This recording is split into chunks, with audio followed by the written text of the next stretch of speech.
Bismillah. Assalamualaikum warahmatullahi wabarakatuh. Alhamdulillahi haqqa hamdi nahmaduhu wa nasta'inuhu wa nastaghfiruh wa na'udzubillahi min syururi anfusina wa min sayyiati a'malina. May yahdihillahu fala mudilla lahu wa may yudlilhu fala hadiyalah. Asyhadu alla ilaha illallah wa asyhadu anna Muhammadan abduhu wa rasuluh. Allahumma shalli ala sayyidina Muhammad wa ala ali sayyidina Muhammad. Subhanaka la ilma lana illa ma 'allamtana innaka antal alimul hakim. Rabbi shrah li sadri wa yassir li amri wahlul 'uqdatam min lisani yafqahu qawli. Amma ba'd. Kita bersyukur kepada Allah masih diberi kesehatan, nikmat iman, nikmat takwa. Mudah-mudahan kita bisa memanfaatkan setiap nikmat ini menjadi semakin dekat dengan Allah Subhanahu wa taala. Sekali lagi salawat dan salam kita sampaikan kepada junjungan kita Nabi Agung Muhammad sallallahu alaihi wasallam. Kita berharap betul termasuk umat yang dipilih mendapatkan syafaat di yaumil akhir kelak insyaallah. Terakhir kemarin sampai apa nggih? Sayyidul Istighfar. Kemudian sebelumnya apa sebelumnya? Sebelum Sayyidul Istighfar kemarin Allahumma inni as'aluka iman nafi'an. Nggih. Oke. Nah, kita lanjutkan insyaallah pembahasan kita pagi ini. Ingat-ingat dulu tentang Sayyidul Istighfar, ada beberapa hal yang menjadi catatan. Sayyidul Istighfar kemarin catatan utamanya adalah ketika kita mengucapkan Abu ulaka binikmatika alayya. Ini menjadi penting diulang-ulang karena orang yang syukur nikmat itu sedikit. Abu ulaka binikmatika alayya. Bahwa orang yang bisa bersyukur betul-betul itu sedikit. Khususnya ini penting banget ini. Kalau kebetulan panjenengan diberi kelonggaran, diberi kepandaian, diberi jabatan, diberi kemudahan, ini seringkali justru susah untuk bersyukur. Karena bukti sejarah baik hadis maupun Al-Quran menyebutkan demikian. Contoh ucapan dari Qarun, ditanya, bagaimana engkau mendapatkan harta yang banyak itu? Maka dikatakan innama utituhu ala ilmin indi. Saya lagi Sayyidul Istighfar ya. Sayyidul Istighfar dimulai dari Pak Allahumma anta rabbi la ilaha illa ants khalaqtani wa ana abduk wa ana ala ahdika wa tika mastata'tu a'udzubika min syarri ma sana'tu abu ulaka binikmatika alaya wa abu ubidzambi faghfirli fa innahu la yaghfiru dzunuba illa ans. Nah, saya menekankan di bagian pertama, di bagian abu ulaka binikmatika alaya. Kenapa ini penting? Karena sejarah memberitahu kepada kita bahwa banyak orang-orang yang justru diberi kelonggaran malah tidak bersyukur. Contohnya Qarun itu. Qarun ditanya, bagaimana engkau mendapatkan harta yang banyak itu? Dia mengatakan apa? Innama utituhu ala ilmin indi. Saya mendapatkan harta banyak kayak gini ya karena pintar-pintarnya saya, karena ilmunya saya. Kalau zaman sekarang kira-kira ya saya S3 kok, saya profesor kok, pantas lah. Bahkan kebanyakan orang-orang seperti ini kadang-kadang merendahkan orang tidak kerasa. Orang yang direndahkan padahal sakitnya sudah tersasat, dia nggak kerasa merendahkan orang lain. Bahwa kita itu mengakui seluruh nikmat itu dari Allah, termasuk nikmat cerdas. Itu. Ini kadang-kadang orang lupa. Orang itu kadang-kadang dipikir cerdas itu cerdas-cerdasnya dia gitu. Dia lupa bahwa cerdas itu titipan dari Allah. Bukankah kita sering mendengar sebuah kisah seorang profesor yang dikehendaki oleh Allah untuk hilang kecerdasannya, tinggal digeblok di kamar mandi, hilang, amnesia itu seluruhnya. Apa yang dia pelajari dari SD sampai jadi S3 sampai jadi profesor itu hilang seketika kalau Allah mau. Betapa kita penting banget menyadari ucapan Abu ulaka binikmatika alaya. Kita tuh mengakui nikmat itu dari Allah semuanya. Ketika kita ingat itu jadi normal hidup itu. Alangkah tidak adilnya Allah jikalau kemuliaan diukur dari kecerdasan seseorang. Bagaimana yang di SLB? Ya enggak? Masa iya dia nggak punya kemuliaan? Makanya ukuran kemuliaan orang bukan pada fisiknya tapi ketakwaannya. Bagaimana dia mengelola ketakwaan di dalam hatinya? Ya enggak? Coba kalau kemuliaan dihitung dengan kekayaan, rugi banget yang miskin. Ini apa nggih? Betapa tidak adilnya Allah kalau begitu, ya kan? Maka menyikapi miskin atau menyikapi kaya bahwa itu adalah semuanya karunia dari Allah, itu yang paling penting. Maka kita ucapkan Abu ulaka binikmatika alaya. Ini nggak main-main. Kalimat ini tuh kalimat yang agung sekali. Karena apa, sekali lagi tadi Qarun mengatakan innama utituhu ala ilmin indi, saya dapat harta banyak kayak gini tuh karena saya pintar kok, karena saya memang cerdas kok, saya ahli manajemen kok. Dan zaman sekarang banyak yang seperti itu, banyak. Kita sengaja tidak sengaja bisa klaim seperti itu, ya kan? Kita punya istri yang baik karunia Allah, kita punya anak yang baik karunia Allah, semuanya sesungguhnya total karunia Allah, kita hanya jalanin aja gitu. Oke. Nah, ini penting banget ini penting banget. Dan ini seringkali alhamdulillah lewat pembahasan Abu Ulaka bin Nikmatika Alaya ini banyak orang-orang yang dalam tanda kutip terselamatkan dari kesombongannya, terutama nikmat-nikmat lebih itu. Contoh lagi, orang punya jabatan tinggi, dia tuh lupa kalau jabatan itu titipan. Biasa kalau orang udah pada tempatnya itu kadang-kadang kebablasan, dia lupa kalau Allah mau gampang banget dicabut gitu. Itulah kadang-kadang manusia itu begitu. Asalnya manusia kita tahu di dalam Al-Quran disebutkan di banyak tempat bahwa manusia itu begitu. Diberi kelebihan sedikit sombong, diberi kekurangan mengeluh. Diberi kelebihan sombong, diberi kekurangan mengeluh. Diberi kelebihan dia nggak ingat Allah, diberi kekurangan dia menggerutu kepada Allah. Itu asalnya manusia seperti itu, kecuali manusia yang dirahmati.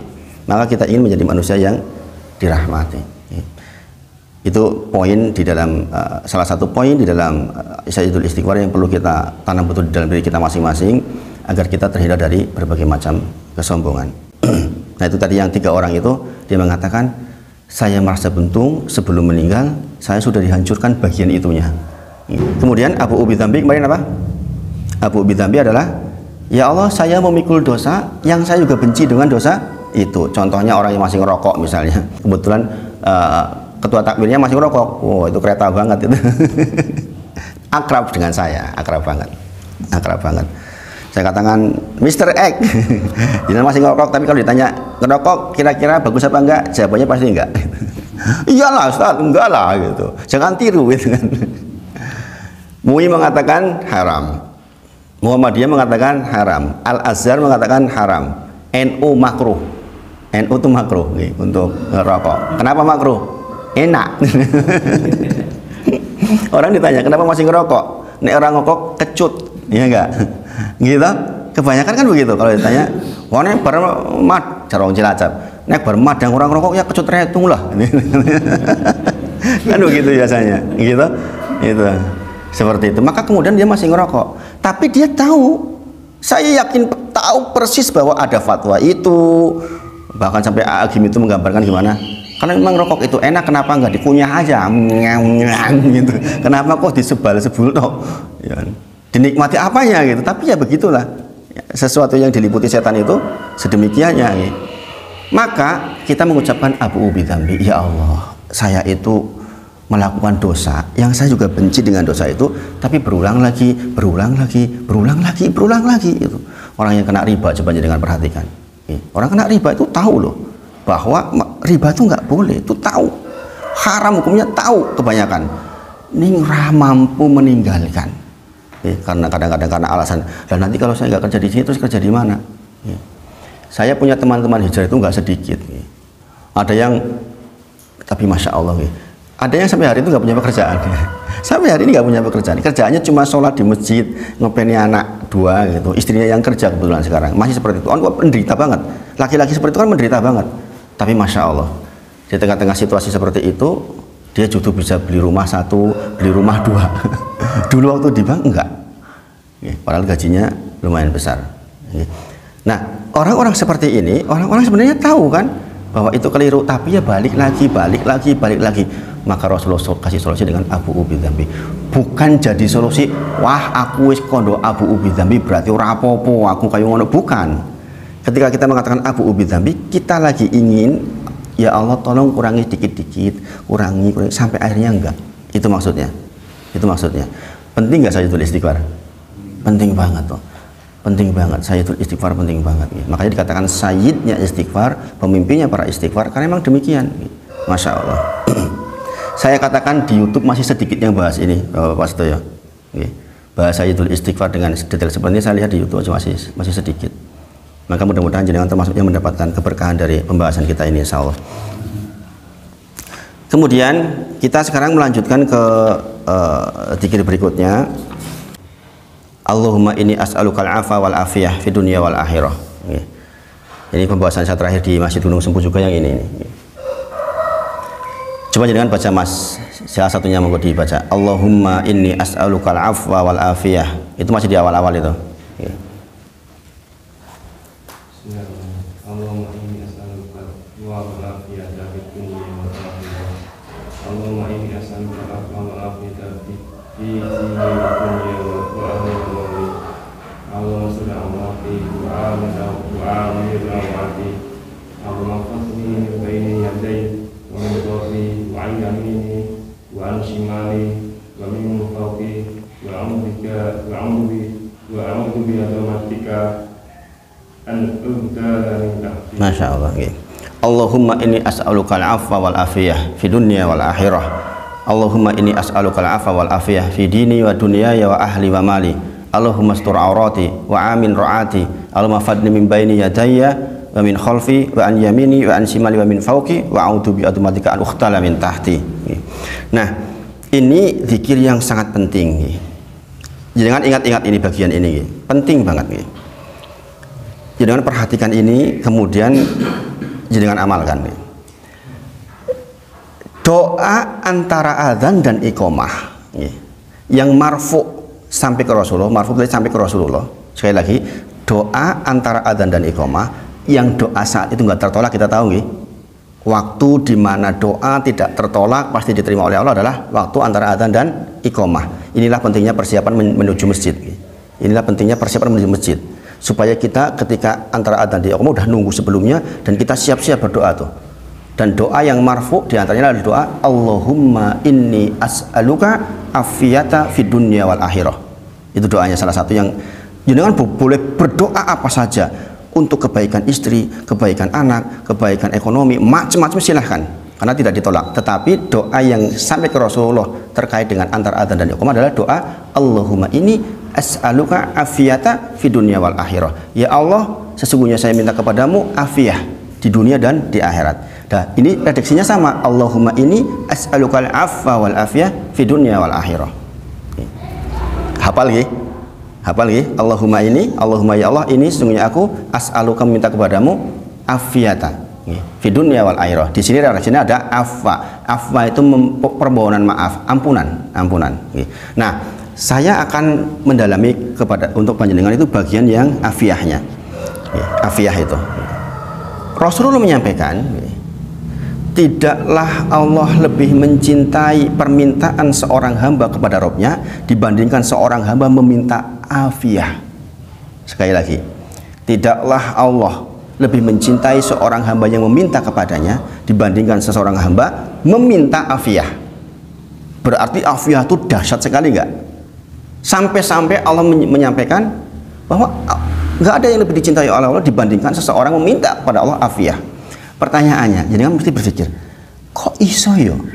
Hanya kalimat afiyah, kok bisa-bisanya Allah cinta banget tuh? Kalau jenengan ya Allah, saya mohon padamu afiyah. Berarti kan ada sesuatu di afiyah itu, gimana bagi? Ada sesuatu yang sangat istimewa di afiyah itu. Ini pembahasan saya pagi kemarin di Gunung Sempu juga nih. Mudah-mudahan ini bisa diperhatikan. Afiyah, kata afiyah yang jenengan bayangkan apa? Sering dengar toh, alhamdulillah jamaah sedaya kita termasuk tiang-tiang ingkang sehat wal afiat, gitu kan? Sudah dicerap dalam bahasa Indonesia. Nek jenengan bayangannya jenengan apa? Sehat wal afiat. Afiat artinya apa menurut jenengan? Pengertian jenengan selama ini? Sehat banget, iya, sehat banget ya kan? Sehat banget, sehat tur kuat fisiknya kan gitu. Itu salah satu artinya. Salah satu artinya itu. Nah, adapun afiyah, secara syar'i, kata afiyah itu betul diantaranya artinya adalah sehat, kuat atau benar-benar sehat dalam bahasa kita. Nah, yang dimaksud oleh Rasulullah terkait dengan afiyah itu adalah kita sedang meminta 10 kebaikan. Kalau jenengan mengatakan Allahumma ya Allah ini aku as'aluka meminta kepadamu afiyah, berarti kita meminta 10 kebaikan fi dunya wa fil akhirah, di dunia dan di akhirat. Nah, kita bahas sekarang sehingga jenengan akan tahu bahwa pantas dikatakan Allah sangat cinta tuh kepada hambanya yang minta afiah.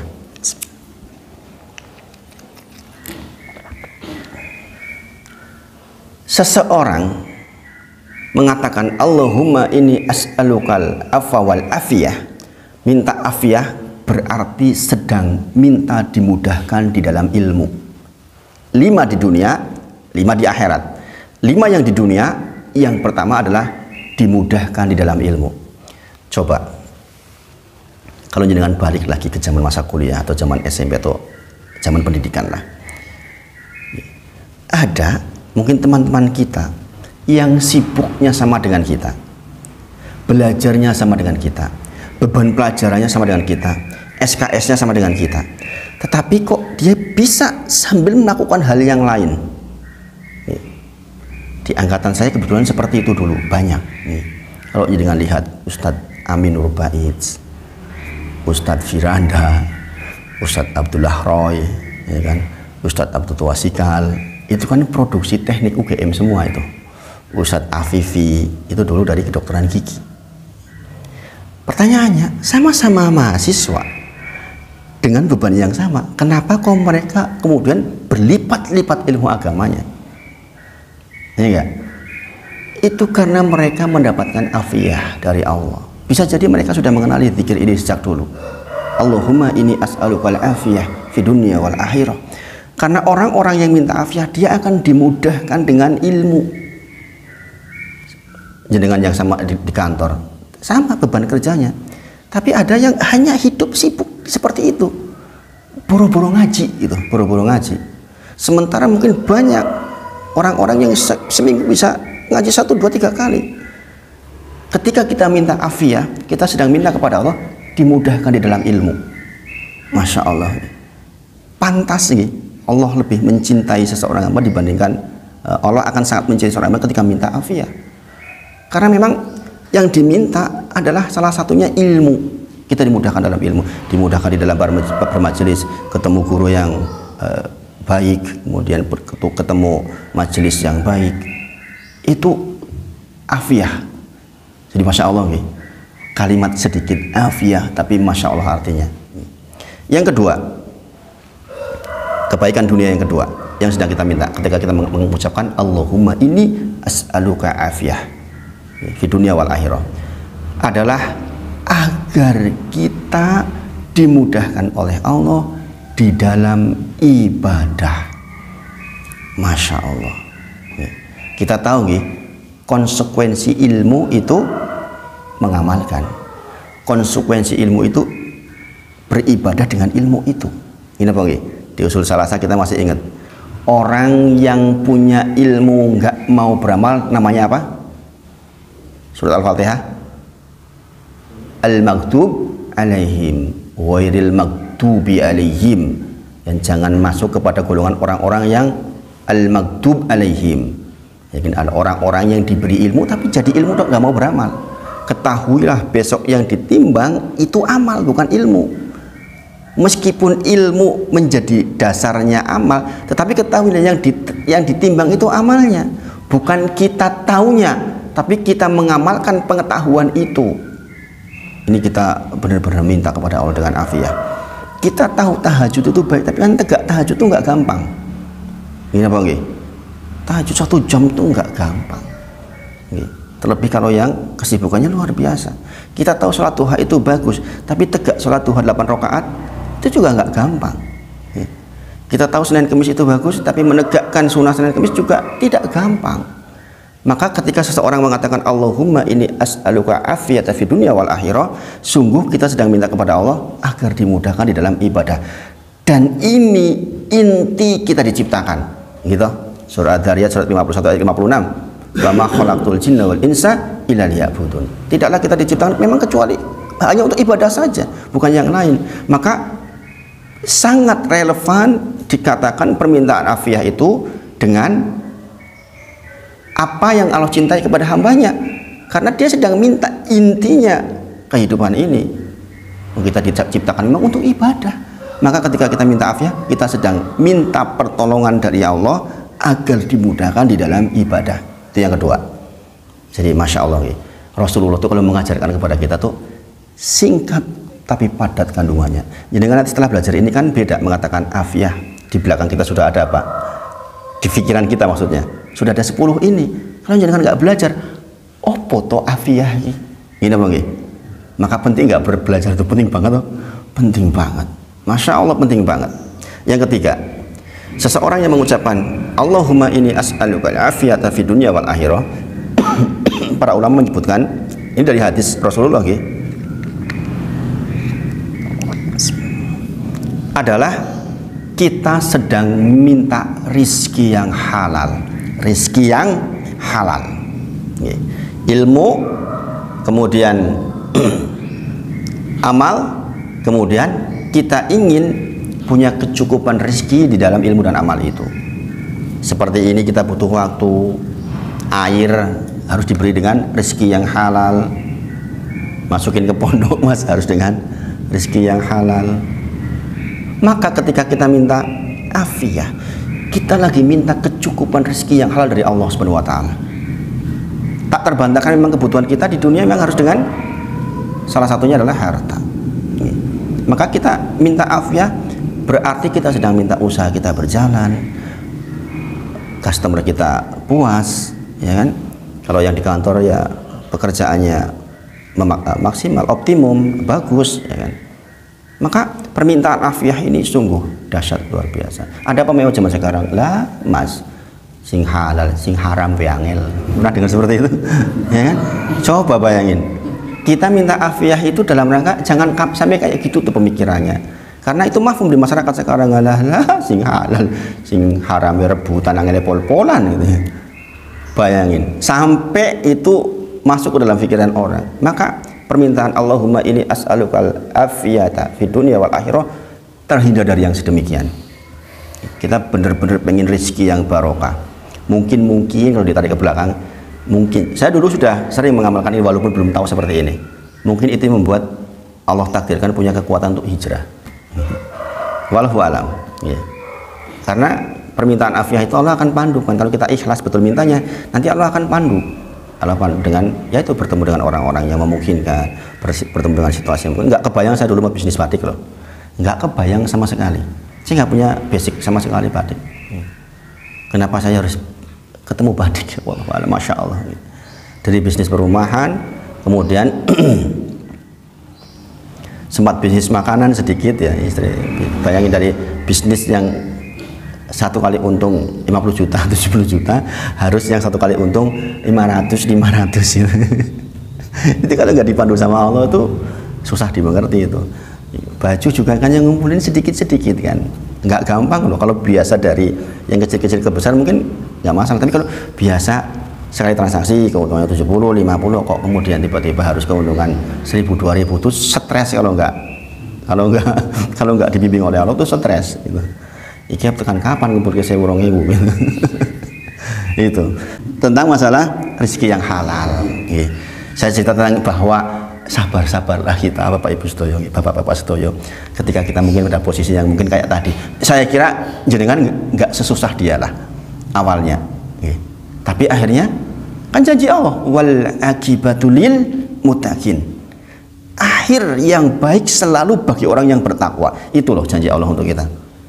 Jadi bertakwa aja, nggak usah mikir nanti dari mana. Kepikir nggak dia mau jualan kayak gitu? Enggak kan? Enggak sama sekali. Tapi prosesnya dilewati gitu, ya kan? Masya Allah, masya Allah. Jadi rezeki yang halal. Kemudian yang keempat, ketika kita mengucapkan Allahumma ini as'aluka afiyata, berarti kita sedang minta sabar di atas penderitaan. Bayangin tuh. Jenengan mengucapkan Allahumma inni as'aluka afiyata fid dunya wal akhirah, kita lagi minta kepada Allah, ya Allah jadikan saya orang yang sabar di dalam penderitaan. Nyatanya hidup kan nggak selalu sesuai keinginan kita, ya nggak? Ya kayak tadi lah kisah tadi contohnya. Bayangin kalau nggak sabar udah bunuh diri tuh di Malaysia. Gimana dia pergi nggak bisa makan susah, jadi kerja rodi kayak gitu. Coba. Tapi diberi sabar oleh Allah. Ini orang memang masya Allah nih, masjid dia tuh cirinya pokoknya dimanapun masjid, termasuk di Malaysia itu susah itu kan ada musolanya tuh, dia hidupnya kayak gitu di musola. Dimanapun hidup dia pokoknya masjid, dekat masjid, menjadi tergantung di masjid itu seperti itu. Sampai sekarang di situ juga begitu sama. Di tempat tinggal sekarang ya sama, dia jadi penggiat masjid, mulang TPQ gitu. Itu masya Allah. Sabar di atas penderitaan, dan ini diantara fungsi zikir kita. Memang kita ingin dibuat sabar oleh Allah di dalam penderitaan.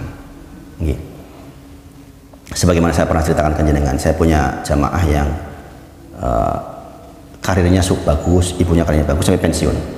Saya pensiun, punya anak 4, anak yang keempat ini sering dicurhatkan ke saya sampai nangis-nangis. Ya Ustadz, saya itu sudah sepuh, sudah di masa-masa akhir, tapi saya masih punya tanggungan. Anak saya yang perempuan belum nikah sampai meninggal 40 tahun, padahal ini anaknya cantik loh.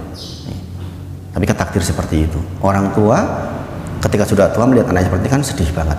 Anaknya jadi introvert, jadi di rumah saja, padahal S1 gitu. Nah, itu kadang-kadang orang diberi ujian seperti itu.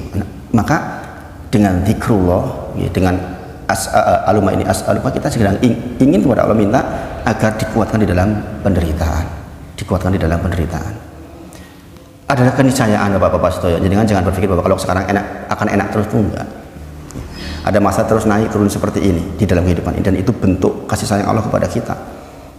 Saya kalau mau milih enak saja pilih di properti aja dulu, nggak mau pindah-pindah saya kan. Tapi pilihan saya kalau bertahan di situ ya makin hancur hidupnya, ya kan. Maka pilihan-pilihan itu kadang-kadang menimbulkan penderitaan. Maka kita minta kepada Allah sabar dalam penderitaan, dan sabar itu amalan yang tidak ada timbangannya, saking beratnya, tidak ada batas timbangannya. Maka kalau orang mengatakan sabar kiono watasnya, kata siapa? Allah mengatakan sabar itu nggak ada batasnya. Yang batasnya kita sendiri. Ya kan, kadang-kadang kita mengatakan sabar kiono watasnya, ya kamu sendiri yang kasih batas gitu. Allah itu mengatakan sabar itu nggak ada batasnya, karena timbangannya pun tidak berbatas. Jadi rasa ditimbang, ya, saking besarnya karunia sabar. Maka kalau kita dikasih sabar oleh Allah itu sungguh luar biasa. Yang kelima, ketika minta Allahumma ini as'aluka afiyata fid dunya wal akhirah, berarti kita sedang minta kepada Allah agar bisa menjadi orang yang bersyukur. Makanya pantas toh minta afiyah itu minta semuanya. Bayangin. Al-iman niswan. Iman itu 2 unsurnya, bukan rukun iman ya. Unsur iman itu 2, yaitu sabar dan syukur. Nah, untuk menjadi orang yang bersyukur tidak ada kata lain yaitu mengingat-ingat nikmat Allah. Jadi kalau ingin bersyukur itu kita ingat nikmat Allah, termasuk yang nikmat di dalam diri kita sendiri. Nikmat melihat, mendengar, nikmat dalam diri kita sendiri dulu. Kemudian nikmat-nikmat yang lain sangat banyak. Tolong perhatikan ini. Sebagian orang itu bersyukur nikmat kepada nikmat yang diingat. Contoh, jenengan diterima jadi pegawai negeri misalnya gitu. Jenengan langsung bersyukur, ya enggak? Diterima jadi polisi langsung bersyukur. Orang-orang hebat itu memberikan contoh, dia mengingat-ingat nikmat justru pada hal-hal yang kecil. Ibrahim alaihissalam masuk surga tanpa hajat tanpa adab karena kebiasaan mensyukuri hal-hal kecil yang mungkin bisa jadi orang lain nggak mensyukuri. Contoh, kita mengucapkan alhamdulillahilladzi ahyana ba'da ma amatana wa ilaihi nusur. Kata-kata alhamdulillah di situ pagi-pagi kita bangun, itu kan mensyukuri semuanya. Ya Allah, saya masih bisa melihat pagi ini. Banyak orang nggak bersyukur itu, dipikirnya ya tugas Allah kasih saya bisa melihat, memang seperti itu tiap hari. Kadang-kadang begitu. Siapa bilang tugas Allah? Kalau Allah mau cabut aja, gampang, ya nggak? Ya nggak? Kalau Allah mau kita tiba-tiba nggak bisa ngomong, bisa nggak? Bisa. Zakaria alaihissalam ketika minta tanda kepada Allah, ya Allah tolong saya diberi tanda, katanya saya mau punya anak. Yahya alaihissalam, karena istrinya sudah tua, maka Allah memberitahukan kepada dia, engkau sehat tapi nggak akan bisa berkata-kata 3 malam. Ya 3 malam, tiba-tiba nggak bisa ngomong tuh, ya kan? Coba kalau Allah mau kita cabut tuh, pagi-pagi nggak bisa ngomong, bisa nggak buat Allah? Bisa. Maka orang-orang yang pandai bersyukur adalah orang-orang yang bisa mensyukuri nikmat-nikmat yang begitu itu loh, yang orang lain tuh nggak kepikir itu disyukuri. Gitu. Alhamdulillah, bahkan di dalam musibah aja masih bisa bersyukur. Bukankah panduan ketika terjadi musibah apa panduannya? Jenengan jatuh. Bahasanya apa kita ucapannya?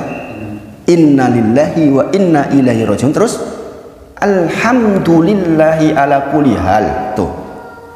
Dalam kondisi nikmat kita mengatakan alhamdulillah, segala puji milik Allah. Dalam kondisi susah, segalanya milik Allah, kembali kepada Allah. Kemudian kita mengucapkan alhamdulillah ala kulli hal. Segala puji bagi Allah di dalam semua keadaan, termasuk dalam kecelakaan itu. Bayangin tuh, orang pandai bersyukur tuh begitu itu, sampai hal seperti itu.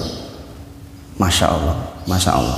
Ini 5 hal yang sedang kita mintakan ketika kita mengucapkan Allahumma ini as'aluka afwa wal afiyah fi dunia wal akhirah. Wis jam 5:30 baru bahas sedikit banget nih. Ini karena tadi ceritanya panjang sih ya. Nanti kita lanjutkan insya Allah di pertemuan ke depan dengan 5 hal yang kita mintakan terkait dengan akhirat. Kemudian juga kita akan membahas tentang Allahumma astur aurati wa amin ro'ati.